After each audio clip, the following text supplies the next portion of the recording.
Okay, our next speaker, our final speaker for the morning is Dr. Victor Rivera.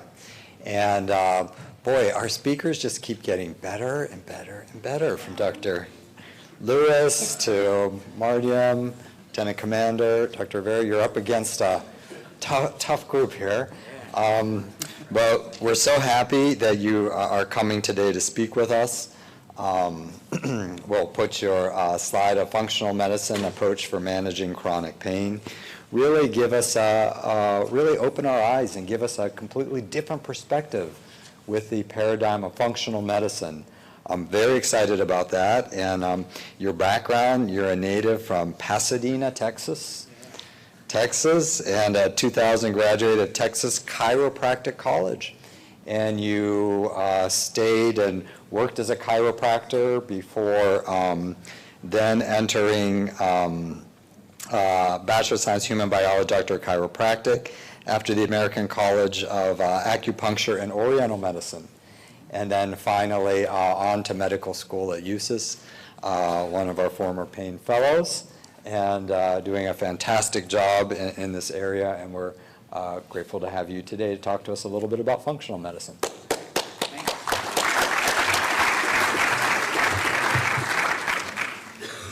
Do you like this?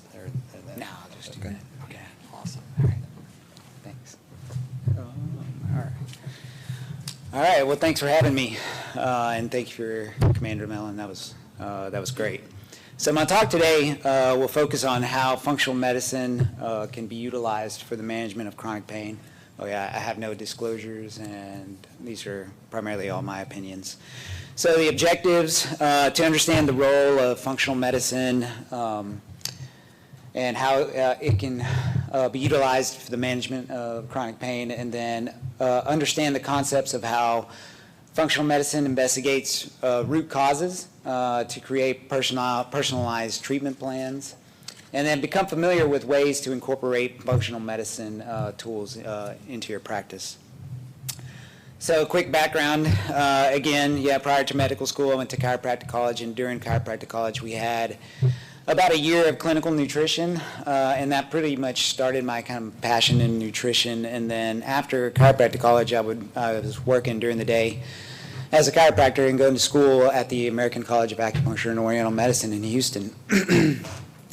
And in there, kind of learned how food is utilized for just management of all diseases and stuff. So then that kind of helped to hone in some of kind of my nutritional background. Then I decided to go to med school, and in med school, I kind of lost that emphasis. I remember getting a nutritional book that was about this size during one of our intersessions at USIS, and that was it. We were told, hey, if you're interested in clinical nutrition, there's a book that you can get in the admissions office, and that was our course.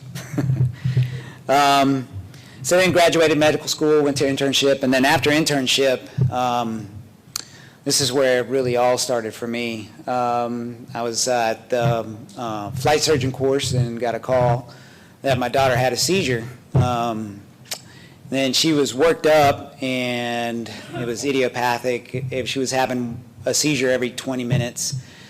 And it would start at different locations, so she didn't have anything structurally wrong with her. They did a full workup, tried her on all these medications. She was refractory to all the medications. And then for the last ditch effort, they decided to do the ketogenic diet on her. Well, after a few weeks, her seizures stopped. So they decided to start weaning her off probably about the 3-month mark. And then as they began to wean her off, the seizures returned. So they kept her on the ketogenic diet for another 1.5 years. And at that point, they were, she'd been drinking oil for meals, and she was 7 at the time, and very, very little carbs.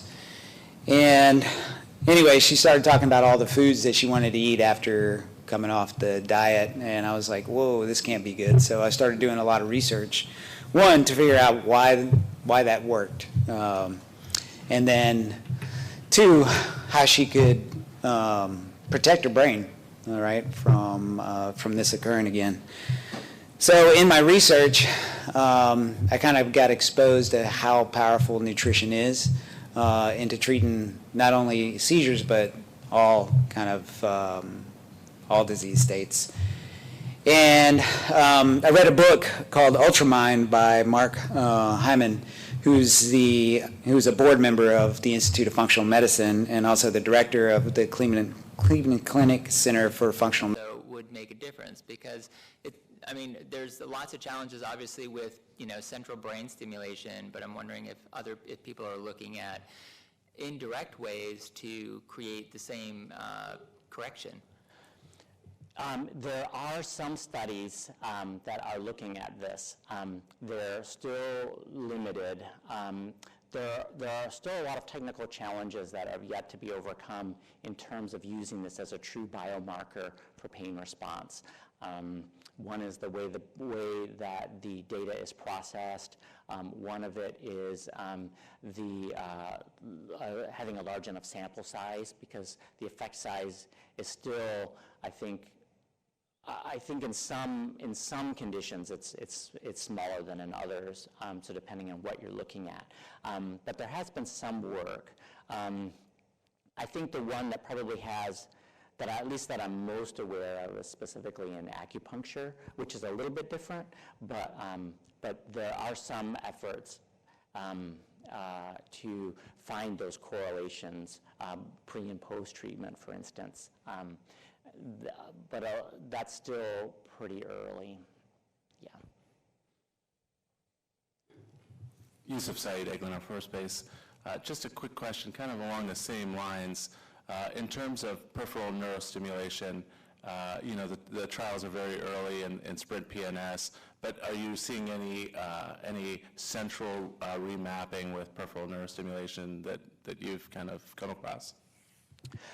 Not that I have come across. I think that's very ripe, but I think that's still challenged.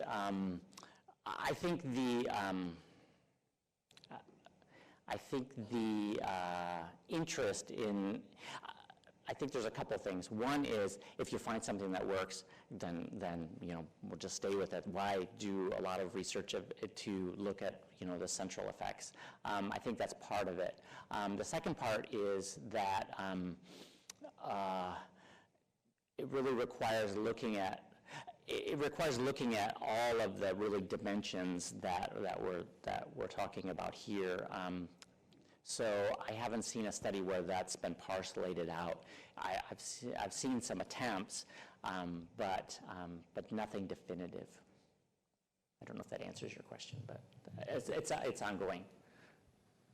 Hi, Captain Stevens, Corpus Christi. I know anecdotally, when I see my patients that have that continuum of fibromyalgia, pelvic pain, sometimes low back pain, I always ask the question, were you abused when you were a child? So many of them were.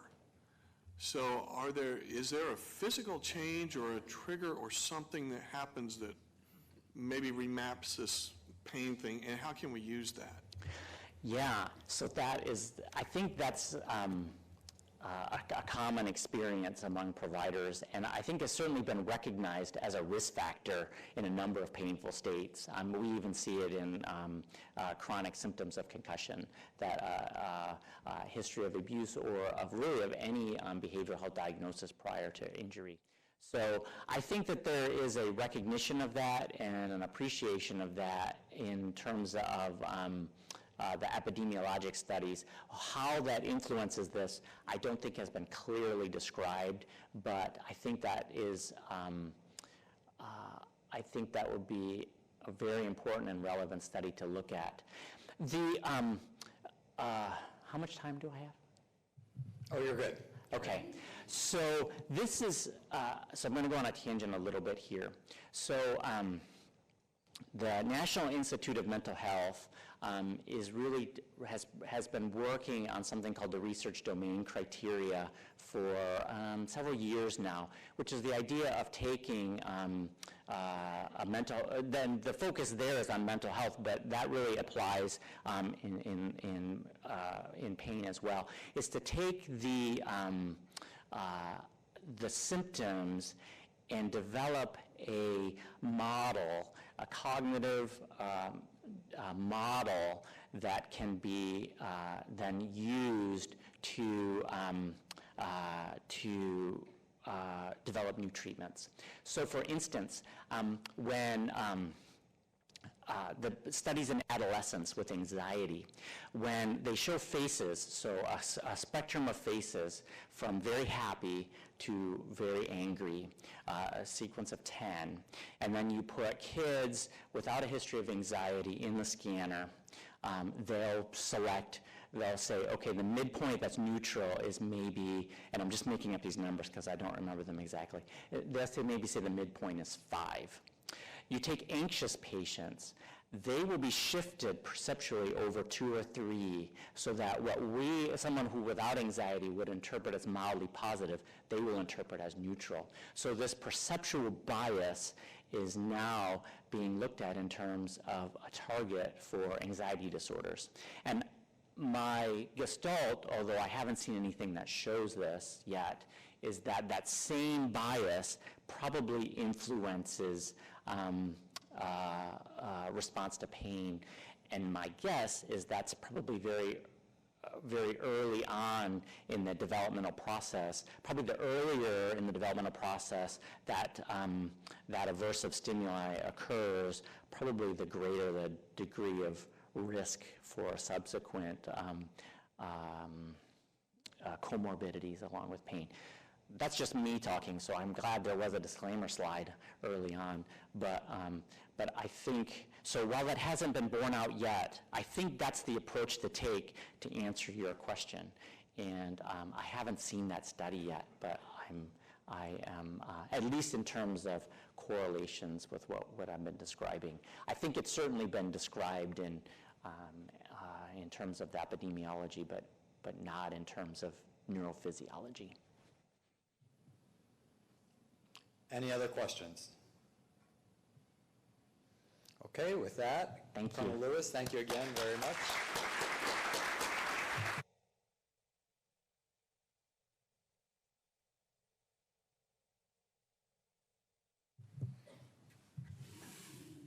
Okay, our next speaker today is Dr. Aaron Mardian. Dr. Mardian comes to us today from Phoenix. He is a clinical associate professor, family and community and preventative medicine, University of Arizona, a board-certified family physician, also certified addiction medicine, pain medicine, medical acupuncture. He's the founding chief of the Chronic Pain and Wellness Center at the Phoenix VA. I've known Dr. Mardian for many, many years now. His chapter on acupuncture is one of, I highly recommend it, and the textbook, I don't know because I pulled out the chapter and is really amazing, and it is one of the most wonderful things that we have for our trainees in explaining the science behind acupuncture. Dr. Mardian worked with me on our VA DoD opioid clinical practice guideline. Again, Dr. Mardian's one that never says no. Whenever we from the military health system have a request, Dr. Mardian always steps up to the plate and is so generous with his time in doing that with us. Today, he is giving us this fantastic presentation on something that's very near and dear to us, something that he has pioneered in the VA and really has led efforts in the VA, and that's on opioid tapering. And with that, Dr. Mardian, I'm going to bring you up.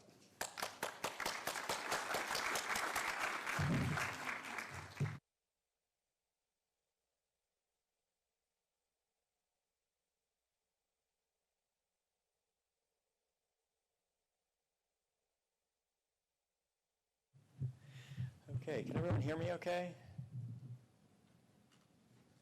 I see maybe 1 or 2 nods, so I'll assume yes. Very good. Well, it's an honor to be here. Thank you. That was a wonderful first lecture, beautiful way to honor Dr. Hickey, and a wonderful way to start us out with a lot of the underpinnings that I think we'll see in our opioid talk and really throughout the day and the next few days. I usually have the luxury to complain coming from Phoenix and the Pacific time zone of the time change, getting up early. But here I'm humbled by people coming from Japan and all over the world. So I think it's time for me just to stop whining about that. I have no disclosures, and these are my own views. So our objectives to start out, I'd like us to describe the characteristics of what I'll call a collaborative opioid tapering process. I want you to be able to list the 3 C's as a mnemonic to think about substance use disorders, and then identify evidence-based treatment for opioid use disorders. And next slide. So we're very familiar with these converging public health crises, right? The opioid crisis, chronic pain crisis.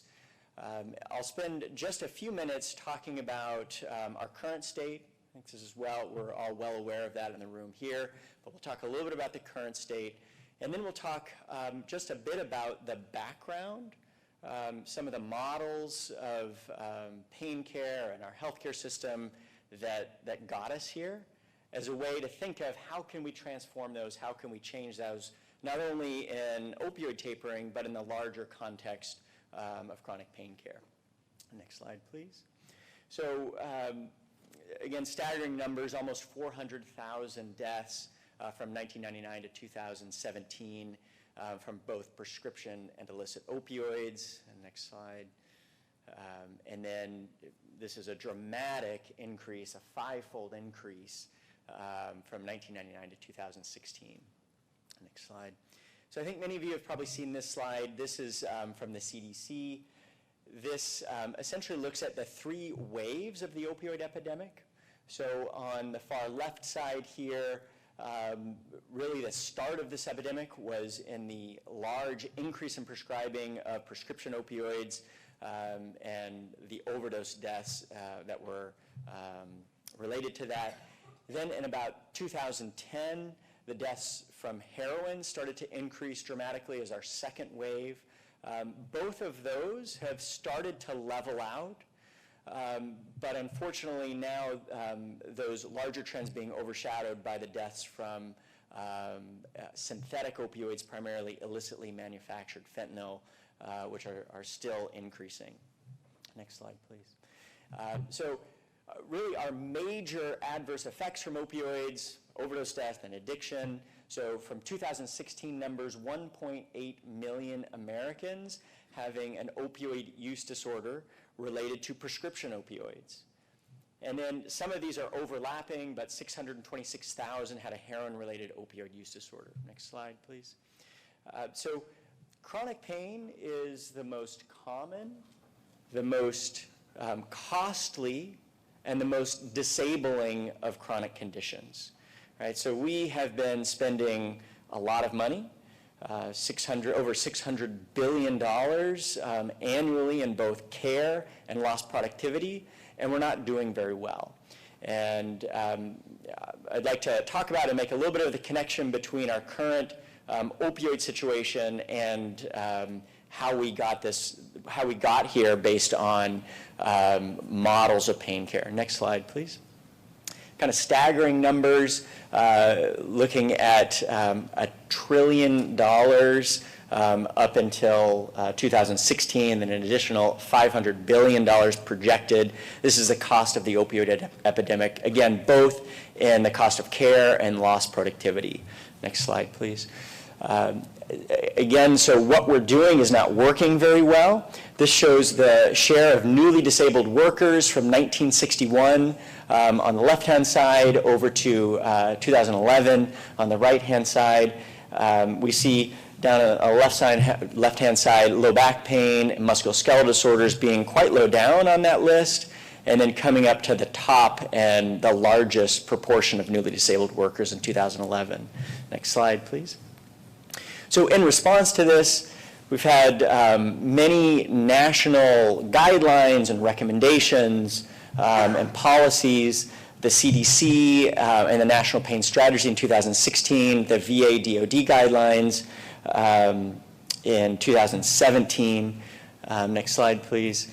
And then in the 2 to 3 years since, we've seen some confusion around how to implement these guidelines, such that the authors of the CDC guidelines in April published this New England Journal article talking about policies and practices that are inconsistent with the CDC guidelines. So clearly, this is an area that requires a nuanced approach. It's an area that does not lend itself well to following a recipe. I think, unfortunately, that's what many of us have maybe been wanting, and this article really shows us some of the unintended consequences. So looking at inflexible application of recommended dosage and duration thresholds, hard limits, and then abrupt tapering resulting in sudden opioid discontinuation. Really are not what the CDC guidelines, the VA DoD clinical practice guidelines, or really any policies have really been recommending. Next slide. So what are we looking at? Well, really an individualized and whole person pain care approach. And again, the lecture by Dr. Lewis really shows us some of the neurobiological underpinnings of this approach. Next slide, please. So both in DoD and VA, looking at shifting from a model that focuses on disease to a model that focuses on health and health promotion. Next slide. Siddhartha Mukherjee is an American oncologist. On the left-hand side here, he talked about, this is his view of the biomedical model of pain. And so this is the model that really has allowed and been some of the underpinning of both of these public health crises. So in his view, he talks about this model that we can think of from the antibiotic era that has worked very well. Right? So have disease, take a pill, and kill something. And that has worked phenomenally well in the areas of infectious disease. But when we take that model and we apply it to something complex, like a chronic illness as chronic pain or addiction, we end up with high costs and low value care. So looking at a biopsychosocial or a resilience or neuroplasticity approach over on the right-hand side, we think of, again, using mind and body to change our brain and our relationships. We think of retraining our brain, changing the relationship to the environment, both our internal and our external and internal environment, that exteroceptive and interoceptive environment. Cultivating mindfulness and positive affect, right? So an area that we haven't focused on very much over the last few decades, and engage in meaningful and enjoyable activities. Next slide, please. So to implement this, we really need to think about pain differently. In the pain world, this biomedical model translates to finding the one pain generator and really aiming to counter that through numbing, destruction, removal. And in some cases, that can work well, particularly with more acute pain. But with chronic pain, particularly when we've had major changes in the various brain networks that were described, we don't do so well. That model focuses, again, on passive treatments that are done to me, pills, procedures, and surgeries. Switching over to this other model requires a major change. So again, a change to health-based system and this idea of changing relationships to our various sets of contexts. So interpersonal activities, and then interestingly, how we approach challenge. All right, so our next slide, we look at how we approach challenge and stress is a way we can think about resilience. So again, this shift to positive health. Alex Zautra from the Arizona State University had his a three-part definition of resilience that I encourage you to think about as we think about our patients. So the first part of that is recovery from adversity. So when we have challenge, a stressor, adverse experience, how do we return to positive affect and return to, and our second point here, sustainability of purpose. How do we return to our values and our important goals in the face of adversity and challenge? Our third definition here, looking at growth, so finding new insights, form or strengthen social bonds, and gain mastery in the face of challenge and adversity. Next slide. So thinking now, starting to shift to looking at medications and opioid tapering, it behooves us to take a step back and think about where is our therapeutic focus. Think about opioid tapering can be very enticing to focus on the medication. That can be pretty easy if we only focus on the medication. We might focus on pathology. Or are we focusing on the whole person? So when we're focusing on medications or disease or the pathology, we're doing a couple things. One, we're potentially jeopardizing the therapeutic relationship. And then two, we may actually do more harm than good. Next slide. So the goals of our treatment, again, to shift to a long-term focus. In pain care, we've often been focused on a very short-term focus. And if we do that with opioid tapering, we're probably not going to get very far. So long-term positive health focus, looking at minimizing adverse effects. We're never going to eliminate them. And then supporting self-efficacy and self-management. Our psychologist and our interprofessional pain team has taught me this first bullet point here. So rather than thinking about a pain treatment plan for a body part, we think about a plan for the person with pain. And again, so taking a step back, looking at the whole person. Looking at active treatments. The passive treatments that we use can be very powerful. And we think of those as bridging treatments to help our patients gain that self-efficacy. Sometimes if we don't have that focus, our passive treatments can have the opposite effect in impairing self-efficacy. And then finally, making sure that we're not just looking at a body part, but looking at medical, psychiatric, substance use comorbidities and treating those as they come up. I'd like to introduce a concept of logical fallacies here. So treating patients with chronic pain, and particularly with opioids, can be trigger emotional responses both in the clinician and in our patients. And that, if it's unexamined, can lead us to be vulnerable to these fallacies of reasoning, these errors in reasoning. So I'd like to introduce a couple of these. And these really can affect even the most experienced clinicians. When they're present, what do? Well, they reduce our flexibility, and they tend to point us in a more rigid application of our treatment plan. So our first one I call the now forever fallacy.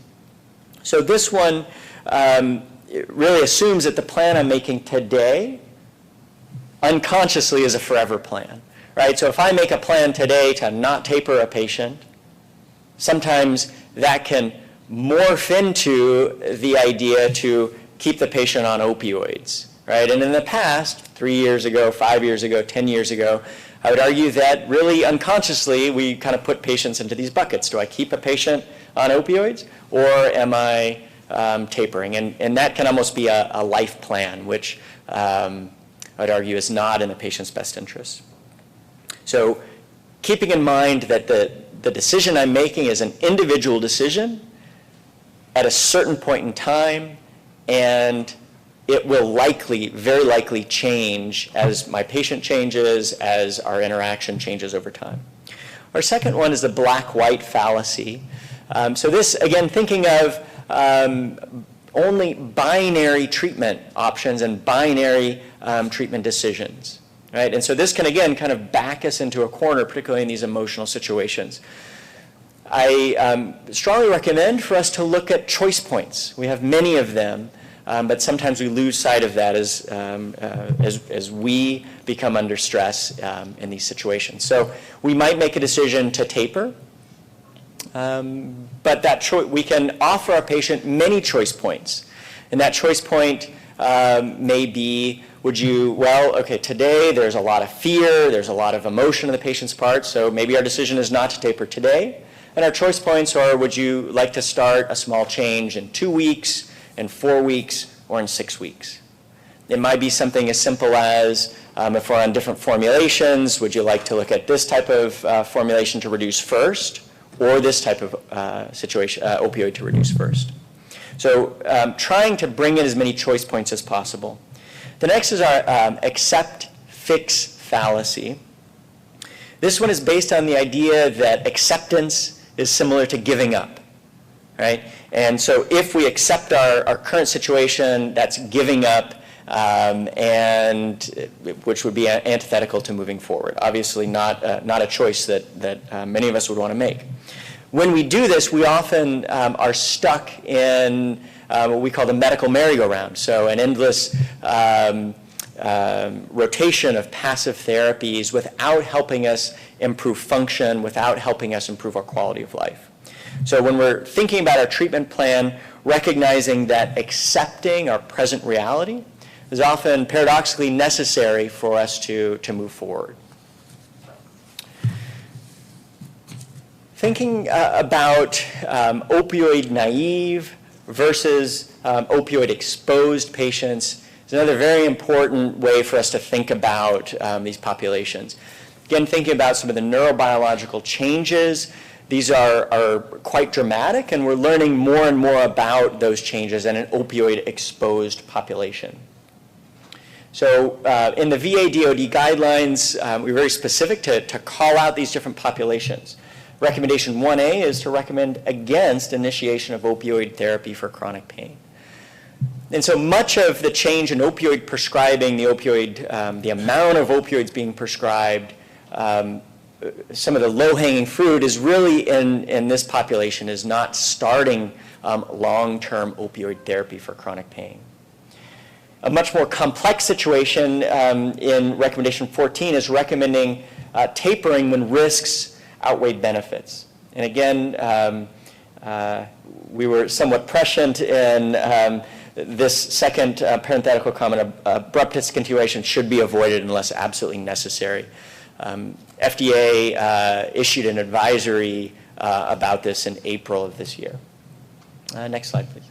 So again, just this broad set of treatments as we're talking about opioid tapering, remembering that our foundational treatments for patients with chronic pain are really our active therapies, and I put these in two large buckets, our psychological therapies. We have multiple subtypes of that: cognitive behavioral therapy, acceptance and commitment therapy, mindfulness-based stress reduction, all have good evidence behind them. And then exercise or movement therapy. And again, the way I think about this is what's an enjoyable way to move our bodies, and we have various disciplines that can help us, yoga, tai chi, physical therapy, recreational therapy. In our clinic, we look a lot at nutrition, so we have a dietitian who has created our anti-inflammatory diet program that is now available throughout our health system as an active treatment.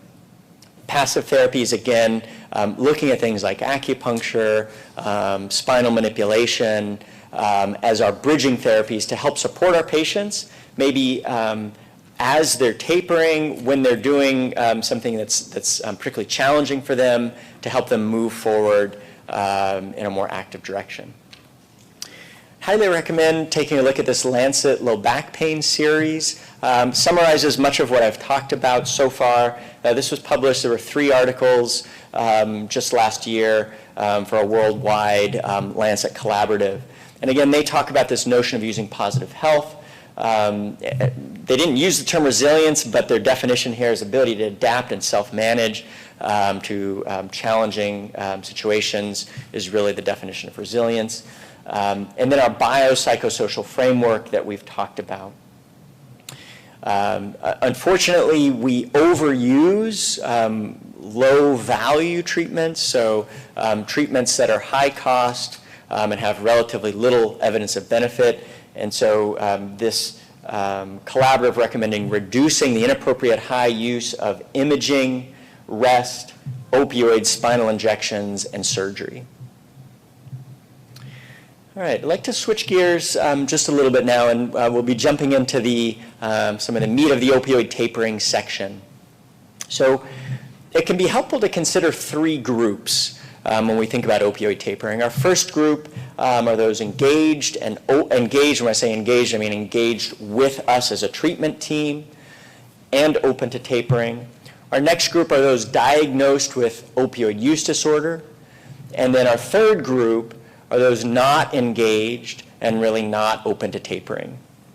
There are different levels of evidence for each of those. For that first group, open to tapering, we have some weak evidence. With opioid use disorder, we have rather strong evidence of what to do. And then that last group, we have very, very little evidence. So this meta-analysis published in 2017 in the Annals of Internal Medicine does provide some low-quality evidence that when we're looking at either tapering or discontinuing opioids, the patients can actually improve function, pain, and quality of life. Now, it's important to recognize that the majority of studies included in this meta-analysis were interdisciplinary pain programs. So these are programs where patients, again, are engaged, right? They're engaging in intensive treatment. Okay, so it's important that we don't extrapolate this data too far. Also, it's important to recognize the caveat of this is very low quality evidence. But we do have some evidence to suggest in the right scenario with the right support, we can improve patients' outcomes with opioid tapering. Next slide. Now, we do shift to really quite strong evidence when we look at how to treat patients with opioid use disorder. Okay, so is this all patients on long-term opioid therapy? No. What's the percentage? Well, we don't really know. Does anyone remember what the percentage industry told us about 20 years ago? So we were told that the incidence of addiction was less than 1%, right, when we're using opioids for long-term opioid therapy. We know that that's not true now. We don't know what the actual rate is, but anywhere from 10%, one meta-analysis showed, the CDC cites up to 25%. Boscarino et al. Have demonstrated a lifetime prevalence for patients on long-term opioid therapy of 41% of any opioid use disorder. And that appears to be related to both the dose and duration of therapy. So again, with a diagnosis of opioid use disorder, we have clear evidence that use of medication-assisted treatment, these are two Cochrane meta-analyses, one for methadone and one for buprenorphine, for the medication-assisted treatment for opioid use disorder, both showing good evidence that these reduce illicit opioid use, increase retention and treatment, and then other evidence, one 2018 article showing that we reduce both all-cause and opioid-specific mortality when we use medication-assisted treatment for opioid use disorder. So again, we have quite strong evidence when we have diagnosed opioid use disorder. We're going to jump in a little bit to this, this group of engaged and open to tapering. So it's important to recognize that these groups are not fixed. Our patients may come in not at all, either engaged with therapy or open to tapering, until we start to talk about a more collaborative approach. So again, everything we talked about in the first 15 minutes or so, making sure that our patients know that we're not focusing just on the pill that they're coming in with. Hi, Mr. Smith. We're going to talk about your Vicodin today. Hi, Mr. Smith. I'd like to get to know you. I'd like to understand the person with pain, right? So our first step is that therapeutic relationship and a collaborative opioid tapering process, making sure our patients understand that our goal is to partner with them. Right? So our goal is not to come in and call all the shots. We need to make sure that what we're doing is safe and the treatment options that we offer to our patient are safe and we're comfortable with the safety of them. But beyond that, we really focus on partnering with them. So identifying a whole person approach. The prescription factors, we default to a gradual taper, right? So there's no specific taper pace. That New England Journal of Medicine article from the CDC guideline authors talk about as kind of a point in the middle of 10% reduction every month. And that's essentially what we default to in the VA DOD guidelines, or even slower, 5%, 10% a month. Sometimes another just real basic rule of thumb that I use is as long as you can, it's a type of pill that you can divide, so often a short-acting or immediate release, we think of starting with a half a pill reduction, right? And maybe a half a pill every month, making sure that we know that we can pause in there, right? So there's no predetermined set time that we're thinking about. We need to be off in 3 months or 6 months or 12 months. This is really a process that we want to work together with our patients. Now, sometimes our patients come to us and say, Doc, I'm traveling out of the country in 4 months. I need to get off. Great. We can move faster, but we want to do that in a patient-centered sort of way.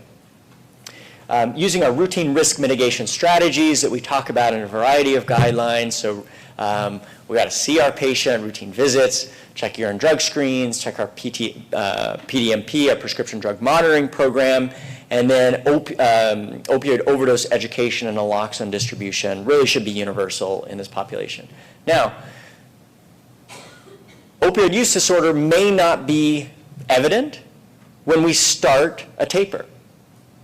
And it may only become evident after we've initiated a first dose reduction, or in our experience, sometimes after we get down below a certain threshold of opioid medication. So we need to be extremely vigilant and watchful for the emergence of opioid use disorder symptoms. So our experience and others is that the context of the opioid taper is really, these factors are much more important than the prescription factors, right? So we have patients that are on very high doses, and we recommend reducing by a half a pill, and they communicate that their life is going to fall apart, right? Conversely, we have patients on low doses or medium doses that, again, say, Doc, I need to be off in 4 months, and they make really significant reductions. They may have some physical symptoms, but they do quite well. So why is that? Well, Beth Darnall, a pain psychologist from Stanford University, has written and talked about the placebo and the nocebo effects of opioid tapering. So the way that we set up expectations about tapering is critically important. A patient who is starting an opioid taper who is fearful, who is anxious, who there's already an antagonistic relationship in that our therapeutic relationship, how are they going to do even with a very small dose? Right? I think we've probably all experienced that can go very wrong, and our patients don't do well. Versus if we have all of these other factors, commitment to a therapeutic relationship, whole person pain care, focus on health, trying to increase our patients' positive expectations from the beginning, we can make sometimes large reductions and our patients do very well.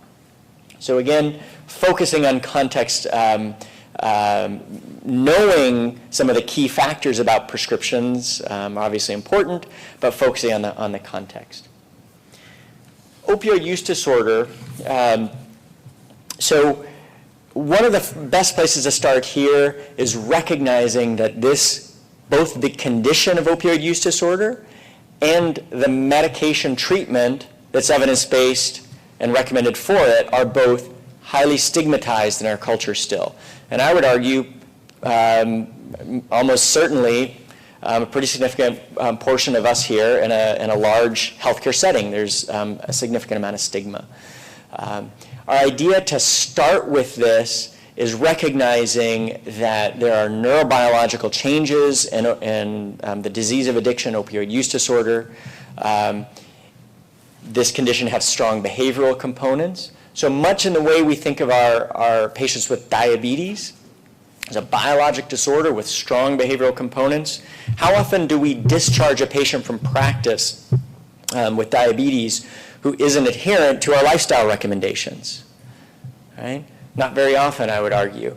Yet this happens really quite frequently, certainly in civilian medicine, the private sector.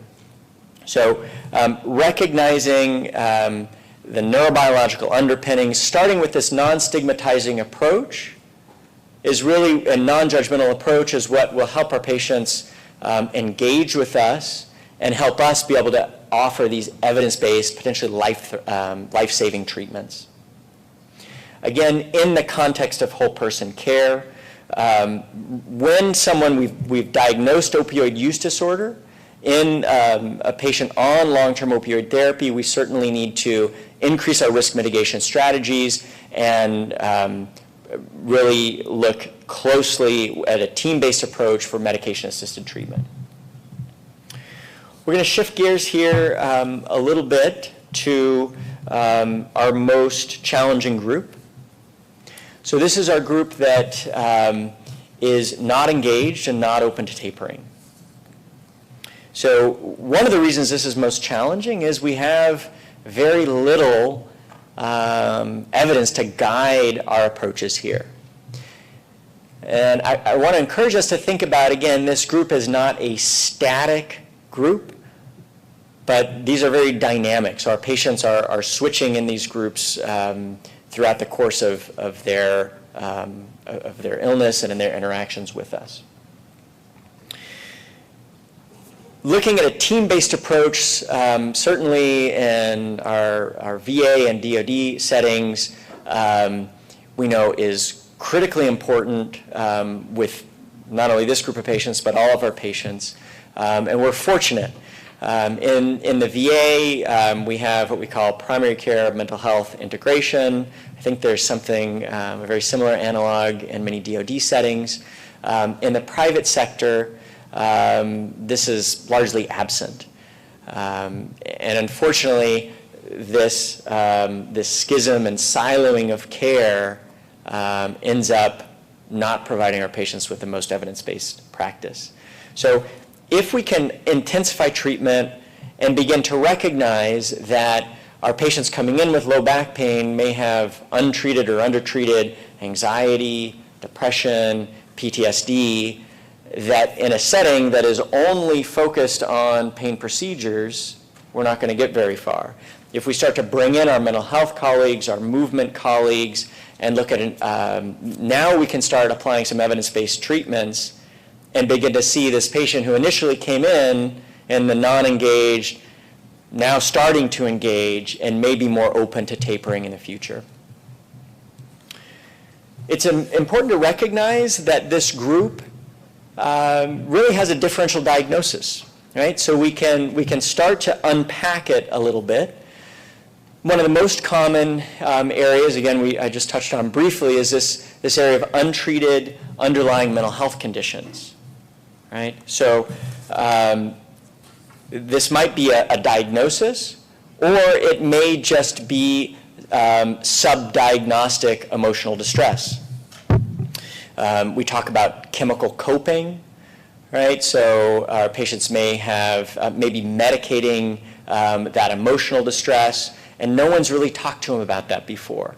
So our patients that are coming in, not open to tapering, this can be a wonderful place to start, and it can begin to unpack and show us more about that person coming in and provide other ways for us to add support for that person so that then they can shift over, hopefully, to that area of engaging with treatment and becoming more open to tapering. Sometimes we'll say things like, to normalize this situation, we'll say things like, Mr. Smith, I would be surprised if you weren't fearful to make this change. And we say that before they've even expressed any anxiety or any fear, since that is so common.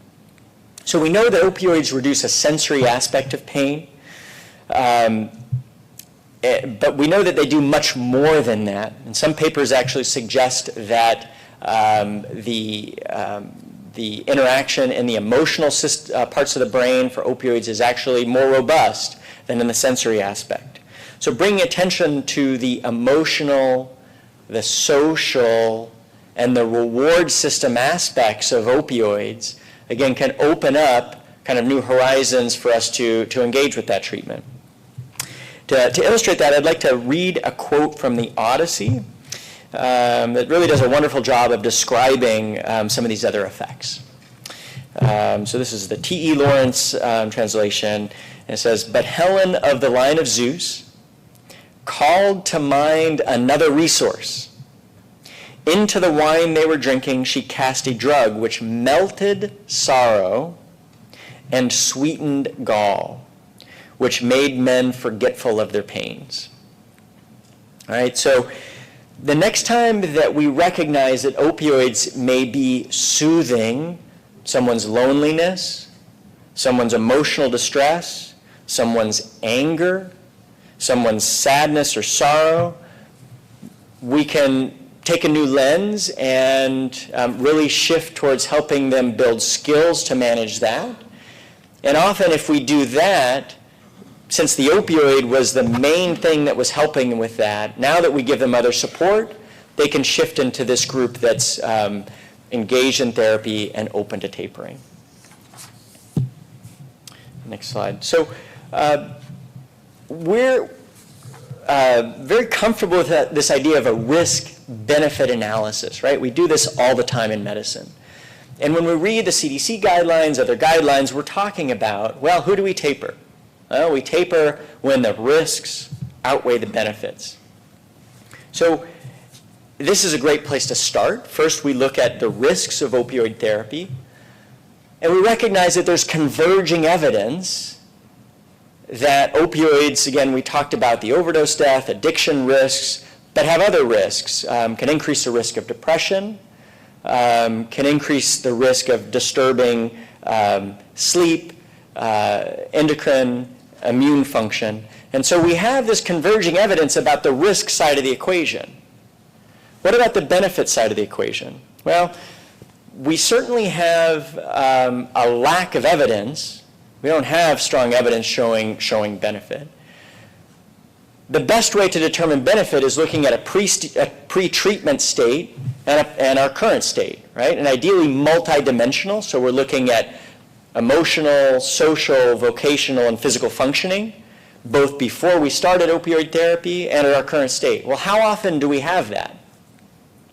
Unfortunately, not very often.